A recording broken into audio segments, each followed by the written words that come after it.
Hello friends, Braj academy की online classes में आपका एक बार फिर से स्वागत करता हूं। मैं बलराम सिंह। अब देखिए, आपके लिए हम बता रहे थे, राजस्थान के इतिहास के बारे में जानकारी दे रहे थे और राजस्थान इतिहास के बारे में लगभग प्राचीन इतिहास के जो टॉपिक थे, जैसे सभ्यता, शिलालेख, सिक्के, और इसके बाद में हमने बात की थी इतिहासकारों के बारे में।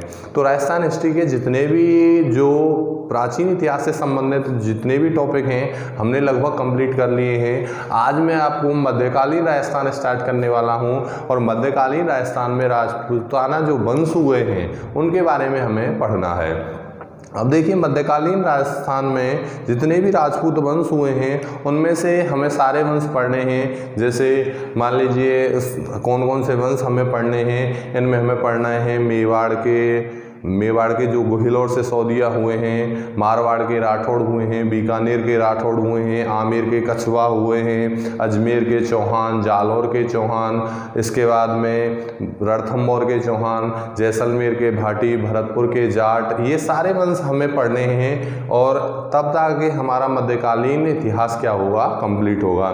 तो देखिए दोस्तों, आज मैं आपको एक वंश उठाने जा रहा हूं और वंश के बारे में जानकारी देंगे। और जैसे कि राजस्थान में जो इतिहास है, आप ये समझना कि इतिहास की क्लास अब स्टार्ट होने जा रही है। जो इतिहास है वो सही ढंग से यहाँ से स्टार्ट होता है। राजपूत जो काल माना जाता है, राजस्थान में राजपूत काल माना जाता है 7वीं शताब्दी से 12वीं शताब्दी तक के मध्य का काल, यानी 647 ईस्वी में जो सम्राट हर्षवर्धन की मृत्यु हो गई थी। तो हर्षवर्धन की मृत्यु के बाद भारत में कई छोटे छोटे राजपूत वंशों ने राजपूत वंश उत्पन्न हुए थे, उनके बारे में हमें पढ़ना है। तो राजस्थान में कौन कौन से राजपूत वंश थे उनके बारे में हमें क्या लेनी है, जानकारी। अब देखिए दोस्तों, राजस्थान के विभिन्न राजपूत मतों के बारे में, राजपूत वंशों के बारे में हमें पढ़ना है। सबसे पहले मैं एक वंश उठाने जा रहा हूँ। वंश का नाम है मेवाड़ वंश। कौन सा वंश पढ़ना है हमें? मेवाड़ वंश। सर्वप्रथम हमने मेवाड़ वंश का नाम लिया। देखिए, सबसे पहले मैं आपको जानकारी देने जा रहा हूँ मेवाड़ वंश के बारे में। तो मेवाड़ वंश क्या है, कैसा है, कौन कौन से राजा हुए। देखिए, मेवाड़ वंश का इतिहास बहुत ही गौरवशाली इतिहास है, बहुत ही वीरतापूर्ण इतिहास है। यहाँ के शासक बहुत ज़्यादा वीर और स्वाभिमानी हुए थे। देखिए, मेवाड़ वंश, पहली बात दोस्तों याद रखना, मेवाड़ जगह कौन सी है। देखो, आर्ट सेक्टर से जो बच्चे हैं शायद लगभग जानते होंगे कि मेवाड़ जगह कौन सी है, पर साइंस सेक्टर से जो बच्चे आते हैं, जिनके पास साइंस सब्जेक्ट रही है, उनको ये छोटे मोटे क्वेश्चन भी बहुत बड़े लगते हैं। तो देखिए, पहले मैं आपको बता रहा हूँ राजस्थान में मेवाड़ जगह कौन सी है। राजस्थान के मैप में अगर हम साउथ में जाएंगे, दक्षिण का जो हिस्सा है, जिस जगह पर उदयपुर, प्रतापगढ़, राजसमंद, चित्तौड़गढ़, भीलवाड़ा, ये जो समग्र भूभाग है, ये प्राचीन समय में क्या कहलाता था? मेवाड़। तो एक जिला में इंडिकेट कर रहा हूँ, जिले का नाम है उदयपुर। राजस्थान में उदयपुर के आसपास का क्षेत्र, उदयपुर के आसपास का क्षेत्र क्या कहलाता है? मेवाड़। उदयपुर के आसपास का क्षेत्र क्या कहलाता है? मेवाड़। इस उदयपुर के आसपास के क्षेत्र में हम कौन कौन से जिले रख सकते हैं? जैसे देखिए, मेवाड़ में अपने उदयपुर, प्रतापगढ़, चित्तौड़गढ़, भीलवाड़ा, राजसमंद, पाली का कुछ हिस्सा, सिरोही का कुछ हिस्सा, डूंगरपुर बांसवाड़ा का कुछ हिस्सा, इन सारी जगहों को मिला के कौन सा क्षेत्र बनता था? मेवाड़। तो आपको तो बस एक लाइन याद रखनी है, उदयपुर के आसपास का क्षेत्र राजस्थान में क्या कहलाता है? मेवाड़। और इसमें अगर हम जिले देखें, उदयपुर, प्रतापगढ़, चित्तौड़गढ़, भीलवाड़ा, राजसमंद, ये सारा जो हिस्सा है राजस्थान में क्या कहलाता है? मेवाड़। इसके बाद में बात करें, देखिए, मेवाड़ वंश के जितने भी शासक हुए हैं सबसे ज़्यादा वीर और स्वाभिमानी हुए थे। मेवाड़ वंश के जो शासक हुए हैं वो वीर और स्वाभिमानी हुए थे, इसलिए इन्हें कहा गया था हिंदुआ सूरज। पहले देखिए मैं एक चीज़ और बता दूं आपको मेवाड़ वंश के बारे में कि मेवाड़ का जो प्राचीन नाम मिलता था, प्राचीन नाम इसे बोला जाता था सिवी जनपद। क्या बोला जाता था? सिवी जनपद। के सिवी जनपद वाला हिस्सा कौन सा कहलाता था? मेवाड़ कहलाता था। और सिवी जनपद की जो राजधानी थी, सिवी जनपद की जो राजधानी थी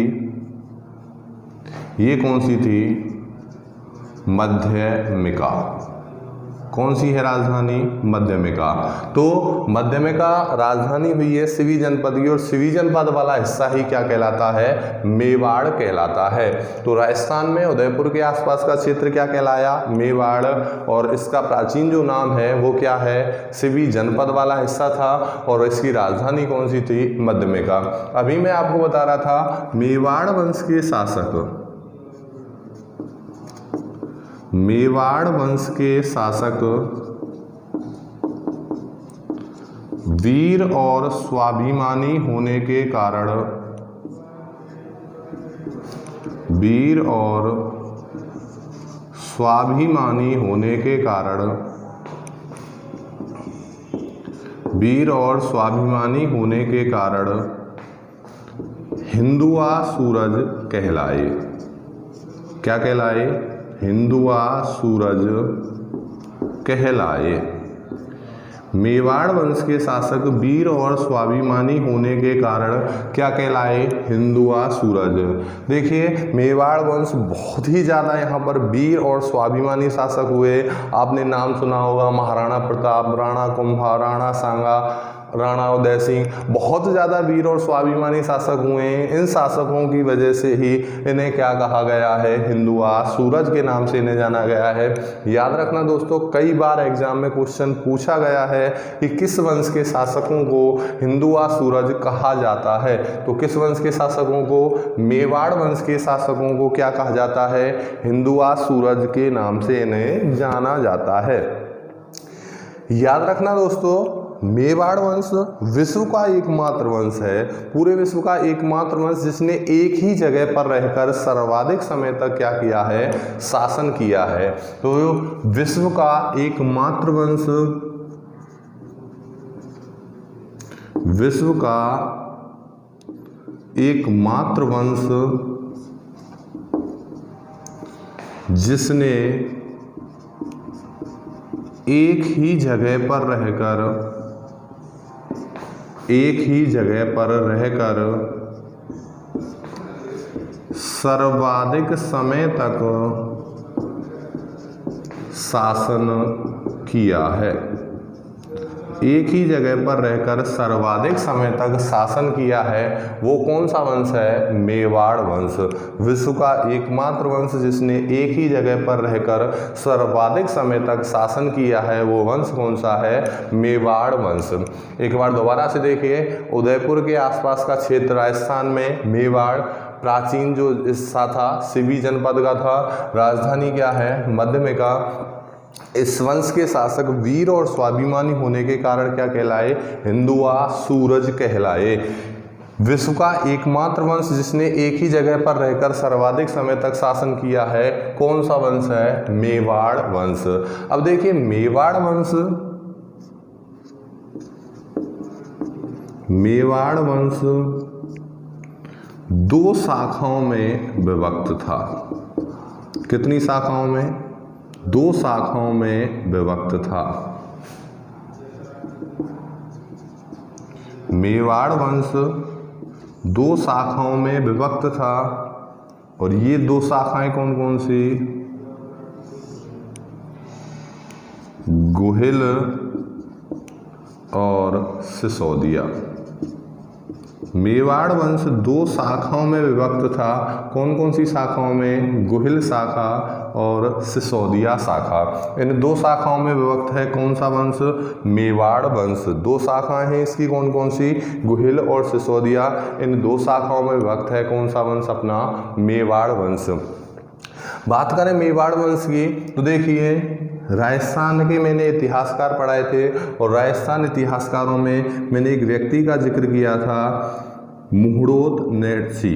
देखिए, मुहूर्त नेरसी का मैंने जिक्र किया था। मुहूर्त नेरसी के अनुसार इनकी उत्पत्ति कैसे मानी गई है, सो सर्वाधिक प्रचलित मत है। इससे पहले मैं एक बात बता रहा हूँ, राजस्थान का अबुल फजल मैंने कौन बताया था? देखिए, राजस्थान का अबुल फजल मैंने आपको बताया था मुहूर्त नेरसी। कौन बताया था? मुहूर्त नेरसी। क्या कहलाता है? राजस्थान का अबुल फजल। तो मुहूर्त नेरसी के अनुसार, मुहूर्त नेरसी ने इनकी 24 शाखाएं बताई हैं। गुहिलों की कितनी शाखाएं बताई हैं?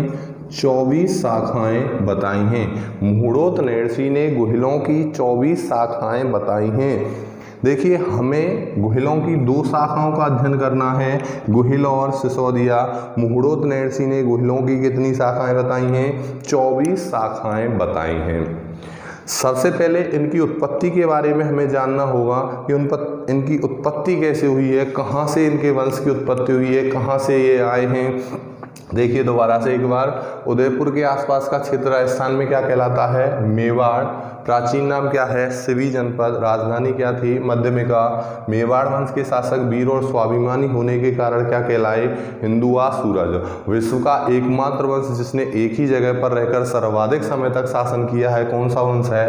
मेवाड़ वंश। कितनी शाखाओं में विभक्त है? 2 शाखाओं में, गुहिल और सिसोदिया। और मुहूर्त नेरसी ने इनकी कितनी शाखाएं बताई हैं? 24 शाखाएं। अब देखिए दोस्तों, इनकी उत्पत्ति के बारे में अगर हम देखें, क्योंकि उनकी उत्पत्ति से संबंधित कौन कौन से मत चलते हैं, तो मैं 2-3 मत बता रहा हूँ, फिर सबसे व्यापक मत के बारे में ही चलेंगे हम सीधे। तो देखिए, अबुल फजल,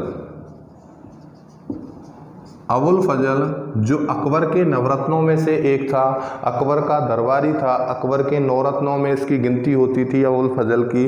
तो अबुल फजल ने इनकी जो उत्पत्ति बताई है, इन्हें बताया है ईरानी। अबुल फजल ने इन्हें क्या बताया है? ईरानी। इसके बाद में colonel James Tod, colonel James Tod, और कर्नल जेम्स टोड ने इन्हें क्या बताया है? विदेशी। कर्नल जेम्स टोड ने इन्हें क्या बताया है? विदेशी। लेकिन सबसे व्यापक जो मत है, जिस मत का समर्थन खुद मुहूर्त नेरसी भी करते हैं, वो मत क्या है? देखिए दोस्तों, मैं उस मत के बारे में आपको बताने जा रहा हूँ। उत्पत्ति अबुल फजल के अनुसार ईरानी, कर्नल जेम्स टोड ने विदेशी। इन पर कोई विशेष खास ध्यान नहीं देना है हमें। जो सबसे व्यापक मत है, जिसका समर्थन स्वयं मुहूर्त नेरसी ने किया है, वो कौन सा मत है? तो इनकी उत्पत्ति कैसे हुई है, कहाँ से मानी गई है, तो देखिए वो मैं आपको समझाने जा रहा हूँ। एक बार फिर से बता रहा हूँ, उदयपुर के आसपास का क्षेत्र राजस्थान में क्या कहलाता है? मेवाड़। प्राचीन नाम क्या है? सिवी जनपद। राजधानी क्या थी? मध्यमिका। वीर और स्वाभिमानी होने के कारण यहाँ के शासक क्या कहलाए?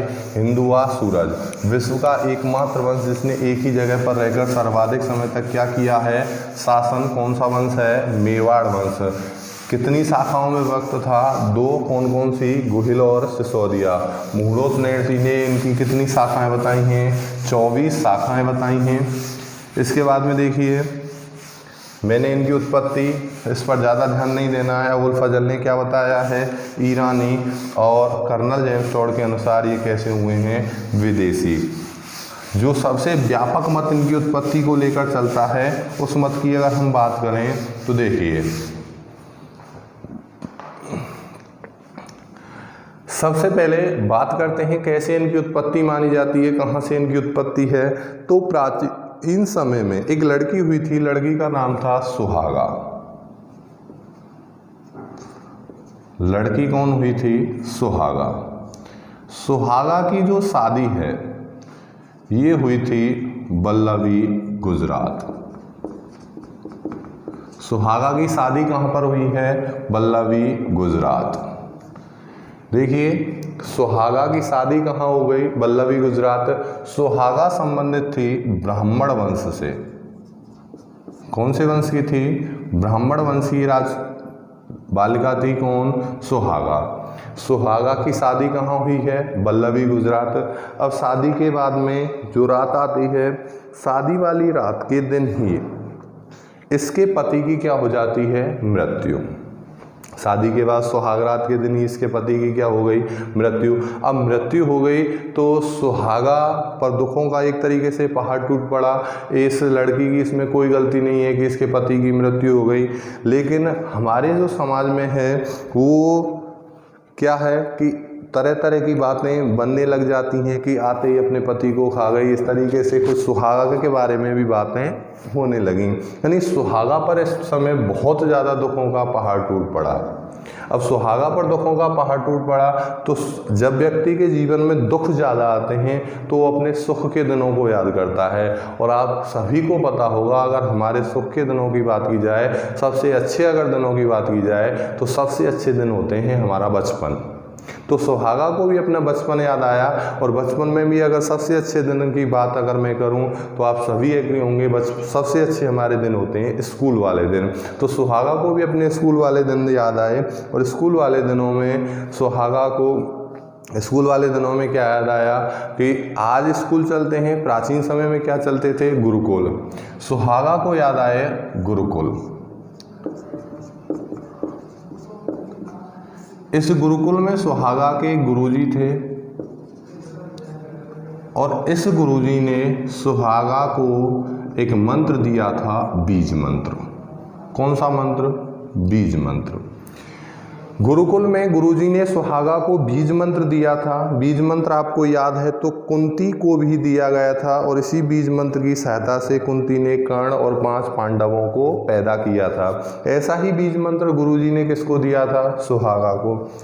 अब सुहागा को अपने पुराने दिन याद आ रहे हैं, यानी दुखों का पहाड़ टूट पड़ा है। सुहागा वापस अपने पीहर आ गई है। पीहर में आके इसने क्या है, गुरुकुल के दिनों को याद कर रही है और गुरुजी को याद कर रही है। अब सुहागा के गुरुजी ने इसको क्या दिया था? बीज मंत्र। सुहागा को यकीन नहीं हुआ कि कोई ऐसा मंत्र भी हो सकता है। सुहागा ने इस बीज मंत्र का क्या कर दिया? प्रयोग। सुहागा ने इस बीज मंत्र का क्या किया? प्रयोग कर दिया। और प्रयोग करने पर सूर्य भगवान प्रकट हुए। कौन से देवता आ गए? सूर्य भगवान। सूर्य भगवान धरती पर प्रकट हो गए। अब सुहागा टेंशन में आ गई। सुहागा हाथ जोड़कर खड़ी हो गई कि गुरुजी भगवान, मैंने तो वैसे ही मंत्र का केवल प्रयोग किया था, मेरा ऐसा कोई उद्देश्य नहीं था। गुरुजी ने, सूर्य भगवान, अब क्या है कि मंत्र का प्रयोग हुआ है, सूर्य भगवान आए हैं तो कुछ ना कुछ तो होगा। सूर्य भगवान और सुहागा का अंत में हुआ मिलन। क्या हुआ दोस्तों? मिलन। सुहागा और सूर्य भगवान का अंत में क्या हुआ? मिलन। और इस मिलन से एक हुआ बच्चा। इस मिलन से क्या हुआ? एक बच्चा हुआ। बच्चे का 10-12 साल तक कोई सी किताब में कोई नाम नहीं मिलता है। अब जैसे जैसे बच्चा बड़ा होगा, बच्चा भी स्कूल जाने लगेगा। हम घर से पहली बार बाहर निकलते हैं या स्कूल जाने लगते हैं, कुछ भी करते हैं तो हमसे सबसे पहला क्वेश्चन यही पूछा जाता है, तेरे पापा कौन है? सबसे पहला जो क्वेश्चन पूछा जाएगा वो यही पूछा जाता है, तेरे पापा कौन है। ऐसे ही ये बच्चा जब स्कूल जाने लगा है तो इसके दोस्त, जो कोई भी इसे मिलता वो यही पूछता कि तेरे पापा कौन है। अब इस बच्चे को अपने पापा का नाम नहीं पता। जब इस बच्चे को अपने पापा का नाम नहीं पता था तो ये घर आकर किससे पूछता? माता से। और मम्मी कौन है इसकी? सुहागा। सुहागा बच्चे को पापा का नाम शर्म की वजह से नहीं बता पाती है। एक दिन अब जो बच्चे इस बच्चे से इसके पापा का नाम पूछते थे वो अब इसको चिढ़ाने लगे कि कैसा बच्चा है, कैसा है तू, तेरे पापा का नाम नहीं पता। तो इस तरीके से अब ये बच्चा चिढ़ने लगा। जब बच्चा 10-12 साल का हो गया, अब तक इसे अपने पापा का नाम नहीं पता है, तो एक दिन बच्चे को क्या आई? गुस्सा आई। तो बच्चा घर आया। घर आकर इसने अपनी माता से कहा, या तो आज पापा का नाम बताओ या मैं तुझे ख़त्म कर दूंगा, मार दूंगा, जिससे कि ये तो हो जाएगा मैं अनाथ हूँ, कोई मुझसे मेरे पापा का नाम भी नहीं पूछेगा। ठीक है। अब सुहागा ने उस दिन भी बच्चे को पापा का नाम नहीं बताया। जब पापा का नाम नहीं बताया तो यहाँ पर क्या हुआ, जब बच्चे को पापा का नाम नहीं बताया गया तो बच्चा किसे मारने लगा, सुहागा को। सुहागा को जब बच्चा मारने लगा दोबारा से भगवान सूर्य प्रकट हुए। कौन से भगवान प्रकट हुए, सूर्य भगवान प्रकट हुए। सूर्य भगवान जब प्रकट हुए तो इन्होंने कहा बच्चे से कि मैं हूँ तेरा पापा। बच्चे से क्या कहा कि मैं तेरा पापा हूँ, बोल क्या करना है। तो बच्चे ने कहा ठीक है मैं मान लूँगा भगवान कि आप मेरे पापा हो, पर आज तक आपने ऐसा कौन सा कार्य किया जिससे मुझे ये लगे कि आप मेरे पापा हो। सूर्य भगवान को भी लगा कि ठीक है मैंने आज तक ऐसा कोई काम नहीं किया। अंत में सूर्य भगवान ने इस बच्चे को एक पत्थर दिया। क्या दिया, पत्थर। इस बच्चे को सूर्य भगवान ने एक पत्थर दिया और पत्थर को आप सभी जानते हैं, पत्थर को क्या बोलते हैं, शिला। और इसी पत्थर के नाम पर इस बच्चे का नाम क्या पड़ा, शिलादित्य। क्या नाम पड़ा, शिलादित्य। सूर्य भगवान ने बच्चे को एक पत्थर दिया और पत्थर के नाम पर बच्चे का क्या नाम पड़ा, शिलादित्य, क्योंकि पत्थर को क्या बोला जाता है, शिला। अब इस बच्चे ने कहा कि मैं इस पत्थर का क्या करूं, ये पत्थर मेरे किस काम का, इतने दिनों में आप आए हो और क्या लेके आए हो, पत्थर। तो इस बच्चे ने, जब बच्चे को पत्थर दिया गया, सूर्य भगवान ने कहा ये पत्थर ऐसा नहीं है, तो तू जिसके सिर पर इसे रख देगा वही क्या हो जाएगा, भस्म। ये कोई ऐसा वैसा पत्थर नहीं है, ये चमत्कारी पत्थर है, इसलिए जिसके सिर पर भी तू रख देगा वो आदमी क्या हो जाएगा, भस्म। अब तो शिलादित्य के मजे हो गए। कोई पूछता पापा का नाम, बना इधर आ सवाल बताऊं, ठीक है। तो ये उसके सिर पर रख देता था और वही क्या, भस्म। इसी पत्थर की सहायता से शिलादित्य ने बल्लभी गुजरात पर क्या कर लिया, अधिकार। शिलादित्य ने बल्लभी गुजरात पर क्या कर लिया, अधिकार कर लिया। 10-12 साल का ये बच्चा यहाँ था, 2-4 साल में अधिकार भी किया होगा। शिलादित्य बड़ा हो गया, शादी करने योग्य हो गया। तो शिलादित्य की जो शादी हुई, शिलादित्य की जो शादी हुई या इसकी जो पत्नी थी उसका नाम है पुष्पावती। शिलादित्य की शादी किससे हो गई, पुष्पावती से। एक बार दोबारा से देखिए, एक लड़की थी, लड़की का नाम है सुहागा। शादी कहाँ पे हुई है, बल्लभी गुजरात। शादी वाले दिन ही किसकी मृत्यु हो गई, पति की मृत्यु हो गई। वापस आ गई अपने पीहर और अपने गुरुकुल वाले दिनों को याद कर रही थी। यहाँ पर एक गुरुजी ने इसको एक बीज मंत्र दिया था, बीज मंत्र का सुहागा ने प्रयोग किया और सूर्य भगवान धरती पर प्रकट हो गए। इनके मिलन से लास्ट में क्या हुआ, एक बच्चा हुआ। बच्चे को सूर्य भगवान ने दोबारा से क्या दिया, एक पत्थर दिया। पत्थर के नाम पर बच्चे का नाम शिलादित्य पड़ा और इसी शिलादित्य ने इस पत्थर की सहायता से बल्लभी गुजरात पर क्या कर लिया, अधिकार। जब अधिकार कर लिया तो शिलादित्य की शादी किससे हो गई, पुष्पावती। अब पुष्पावती हुई गर्भवती। पुष्पावती क्या हुई है, गर्भवती। गर्भवती जब लेडीज होती हैं तो इनकी धर्म कर्म में आस्था बहुत बढ़ जाती है। बच्चा सही ढंग का होना चाहिए, मंगलकारी शक्तियों से बचना चाहिए। इस तरह से पुष्पावती जब गर्भवती हुई तो इसकी धर्म कर्म में आस्था ज़्यादा बढ़ गई। और पुष्पावती गर्भवती होने के बाद अम्बा भवानी की तीर्थ यात्रा पर चली गई। कहाँ गई, अम्बा भवानी की तीर्थ यात्रा पर। अम्बा भवानी का जो मंदिर है ये है सिरोही में। मंदिर कहाँ है, सिरोही। अम्बा भवानी के मंदिर पर चली गई कौन, पुष्पावती। इधर जब पुष्पावती अम्बा भवानी के मंदिर पर गई थी तो पीछे से बल्लभी गुजरात पर आक्रमण हो गया विदेशियों का। विदेशियों में दो जाति मिलती हैं, कुछ किताबों में मिलेगा आपको मलेच्छों का आक्रमण और कुछ कहेंगे हूणों का आक्रमण। पर आपको तो याद रखना है कि विदेशियों का आक्रमण हुआ था, चाहे मलेच्छ हों चाहे हूण हों। आक्रमण हो गया विदेशियों का और पूरा बल्लभी गुजरात क्या हो गया, तहस नहस कर दिया गया। प्रत्येक मकान खंडर बना दिया गया और इस बल्लभी गुजरात में कोई भी व्यक्ति जीवित नहीं बचा। जब बल्लभी गुजरात में कोई भी व्यक्ति जीवित नहीं बचा, शिलादित्य को भी मार दिया गया, प्रत्येक मकान खंडर बना दिया गया। केवल एक लेडीज बच गई और उस लेडीज का क्या नाम है, पुष्पावती। क्योंकि पुष्पावती कहाँ गई थी, अम्बा भवानी की तीर्थ यात्रा पर। पीछे से विदेशियों का क्या हुआ था, आक्रमण। विदेशियों का आक्रमण हो गया, वल्लभी गुजरात बुरी तरीके से क्षतिग्रस्त हो गया, तहस नहस हो गया, यहाँ कोई भी मकान अब सही नहीं है, सब कुछ खत्म कर दिया गया। पुष्पावती अम्बा भवानी की तीर्थ यात्रा से वापस आती है। वापस आने के बाद पुष्पावती ने देखा कि पूरा वल्लभी गुजरात तहस नहस हो गया, शिलादित्य भी मारा गया, हर कोई मारा गया।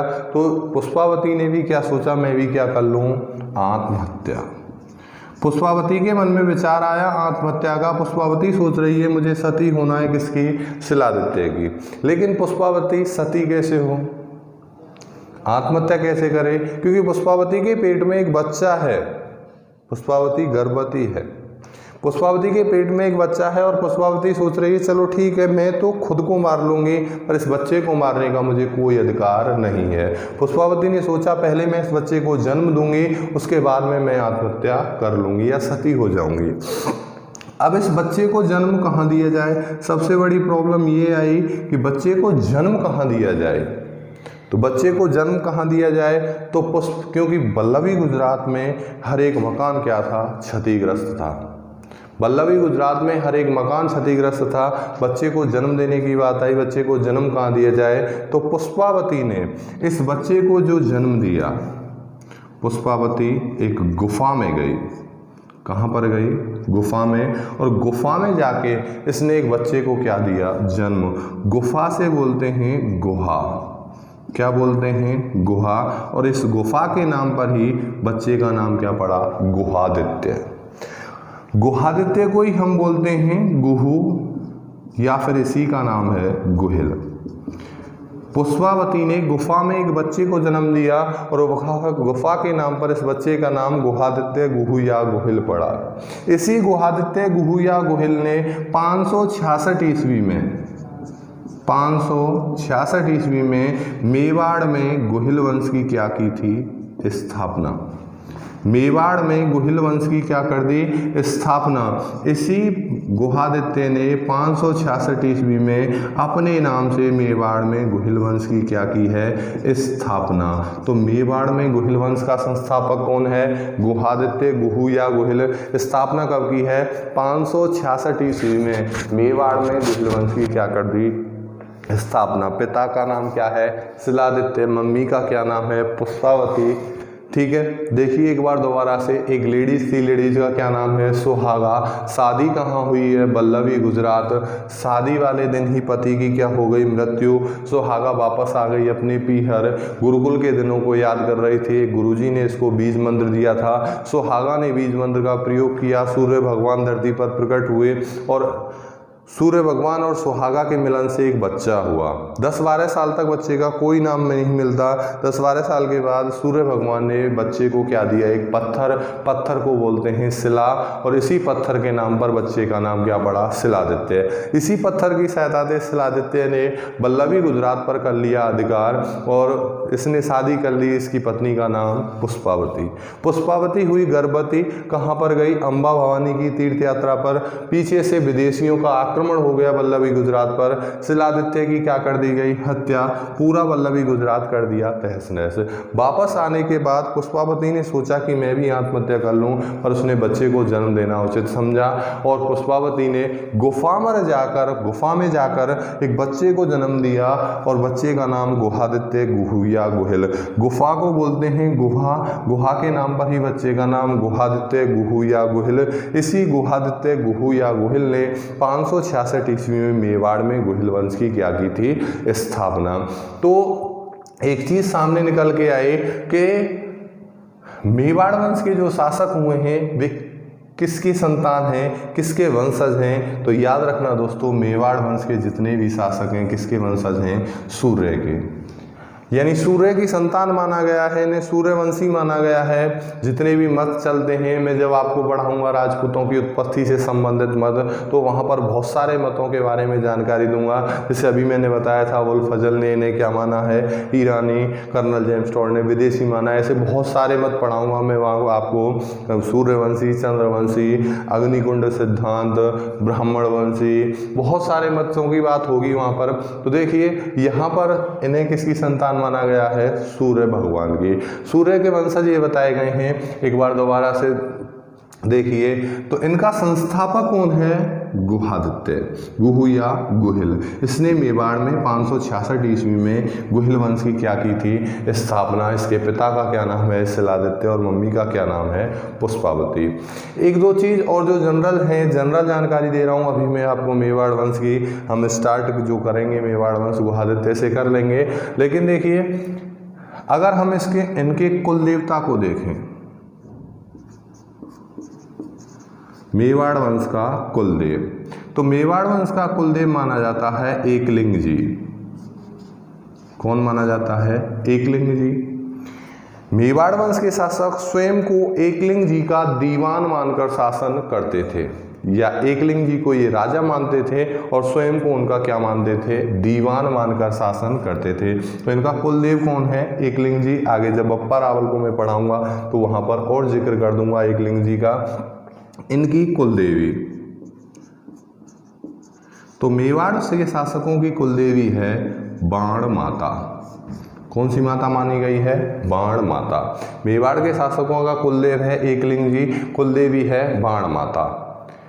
देखिए मैंने आज आपको क्या पढ़ाया है, मैंने खाली मेवाड़ वंश की तो थोड़ी सी जनरल जानकारी आपके साथ शेयर की है, साझा की है। कुछ ऐसा खास नहीं बताया, पर थोड़ा सा अंदर से बताया है कैसे इनकी उत्पत्ति हुई है, कहाँ से ये आए हैं और क्या क्या इनके बारे में मत चलते हैं। तो देखिए मैंने आज मेवाड़ वंश में आपको थोड़ी सी जनरल जानकारी स्टार्टिंग की क्लास बताई है, और इसमें क्या बताया है कि मेवाड़ वंश, राजस्थान में मेवाड़ जगह कौन सी है? उदयपुर के आसपास का क्षेत्र राजस्थान में क्या कहलाता है? मेवाड़। उदयपुर, प्रतापगढ़, चित्तौड़गढ़, भीलवाड़ा, राजसमंद, ये हिस्सा क्या कहलाता है? मेवाड़। प्राचीन समय में इस हिस्से को सिवी जनपद के नाम से जाना जाता था, और सिवी जनपद की जो राजधानी थी वो कौन सी थी? मध्यमिका। सिवी जनपद की राजधानी कौन सी है? मध्यमिका। इसके बाद में बात करें तो देखिए मेवाड़ वंश विश्व का एकमात्र वंश है जिसने एक ही जगह पर रहकर सर्वाधिक समय तक क्या किया है? शासन। विश्व का एकमात्र वंश जिसने एक ही जगह पर रहकर सर्वाधिक समय तक शासन किया है मेवाड़ वंश है। मेवाड़ वंश के शासक वीर और स्वाभिमानी होने के कारण क्या कहलाए? हिंदुआ सूरज कहलाए। मेवाड़ वंश दो शाखाओं में विभक्त है, कौन कौन सी? गुहिल और सिसोदिया। इसके बाद में मुहूर्त नेणसी ने गुहिलों की कितनी शाखाएं बताई हैं? 24 शाखाएं बताई हैं। कितनी शाखा? 24 शाखा बताई हैं मुहूर्त नेणसी ने। इसके बाद इनकी कुलदेवी की बात करें तो बाण माता, कुलदेव एकलिंग जी। एकलिंग जी का दीवान मानकर ये क्या करते थे? शासन करते थे। ये एकलिंग जी को राजा मानते थे, स्वयं को उनका दीवान मानते थे। मैंने यहाँ पर आपको एक छोटी सी स्टोरी सुनाई है। प्राचीन समय में एक लड़की थी, लड़की का नाम सुहागा। सुहागा की शादी वल्लभी गुजरात में, शादी वाले दिन ही पति की क्या हो गई? मृत्यु।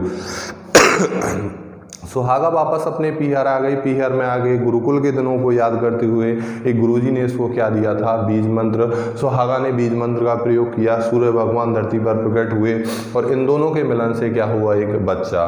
बच्चे का 10-12 साल तक कोई सी किताब में कोई नाम नहीं मिलता है। इसके बाद सूर्य भगवान दोबारा से आए, बच्चे को एक पत्थर दिया और इसी पत्थर के नाम पर बच्चे का नाम क्या पड़ा? शिलादित्य। इसी पत्थर की सहायता से शिलादित्य ने वल्लभी गुजरात पर शासन कर लिया और शिलादित्य की शादी किससे हो गई? पुष्पावती। पुष्पावती क्या हुई है? गर्भवती। और पुष्पावती कहाँ गई थी? अम्बा भवानी की तीर्थ यात्रा पर। अम्बा भवानी की तीर्थ यात्रा पर गई थी। पीछे से वल्लभी गुजरात पर विदेशियों का आक्रमण हुआ और पूरा वल्लभी गुजरात क्या हो गया? तहस नहस। केवल पुष्पावती बच गई, क्योंकि पुष्पावती कहाँ गई थी? अम्बा भवानी की तीर्थ यात्रा पर। और जब वापस आई पुष्पावती तो इसने भी सती होने की सोचा, आत्महत्या करने की सोचा, लेकिन सबसे बड़ी समस्या थी कि इसके पेट में क्या था? एक बच्चा। पुष्पावती ने गुफा में जाके उस बच्चे को जन्म दिया और गुफा को बोलते हैं गुहा। गुफा के नाम पर उस बच्चे का नाम गुहादित्य, गुहू या गुहिल। इसी गुहादित्य, गुहू या गुहिल ने 566 ईस्वी में मेवाड़ में गुहिल वंश की क्या की थी? स्थापना। तो इसके पिता का क्या नाम है? शिलादित्य, और माता का क्या नाम है? पुष्पावती। देखिए दोस्तों, ये थी मेवाड़ की जो जनरल जानकारी है। कल से मैं इसकी शाखाएं स्टार्ट करने वाला हूँ। गुहिल शाखा अलग से पढ़नी है, सिसोदिया शाखा अलग से पढ़नी है। बहुत विस्तृत रूप में हम मेवाड़ का इतिहास पढ़ेंगे और आपको बहुत मज़ा भी आने वाला है मेवाड़ पढ़ने में, क्योंकि मेवाड़ का इतिहास बहुत ही ज़्यादा रोचक इतिहास है। बहुत ही वीर शासक हुए हैं यहाँ पर और बहुत सी कहानियाँ ऐसी मिलेंगी जो आपने अब तक नहीं सुनी होंगी। तो आप मेवाड़ वंश जब स्टार्ट हो ख़त्म हो तब तक मैं तो ये कहूँगा पूरी हिस्ट्री में कहानियों की तरह ही पढ़ाऊँगा। प्रत्येक हिस्ट्री की जो भी तुम्हें कोई भी चीज़ पढ़ाऊँगा, पूरी हिस्ट्री कहानियों पर आधारित होगी। कुछ ना कुछ कहानी ज़रूर मिलेगी। तो यहाँ पर देखिए, आज जनरल जानकारी मैंने मेवाड़ के बारे में दी है। कल से मैं मेवाड़ की गुहिल शाखा स्टार्ट करने वाला हूँ। तो जितने भी हैं, अगर ये कहानियाँ या हिस्ट्री की क्लास आपको पसंद आ रही है तो ज़्यादा से ज़्यादा लाइक करें, शेयर करें, सब्सक्राइब करें और कमेंट ज़रूर करें, जिससे हमें भी पता चले कि हमारे अंदर क्या कमियां हैं या हम क्या आपको अच्छा और दे सकते हैं। तो जितनी कोशिश होगी हमारी, अच्छे से अच्छा देने की कोशिश करेंगे। और प्लीज़ लाइक, शेयर, सब्सक्राइब ज़रूर करें, कमेंट ज़रूर करें। हमें हमारी कमियों के बारे में बताइए, हमारी अच्छाइयों के बारे में बताइए, जिससे हमारा भी थोड़ा सा उत्साहवर्धन हो। तो कल मैं आपको मेवाड़ वंश की गुहिल शाखा स्टार्ट कराने वाला हूं। कल से हम देखेंगे मेवाड़ वंश की कौन सी शाखा, गुहिल शाखा। तो आज के लिए बस इतना ही, कल की क्लास में मिलते हैं। Thank you so much.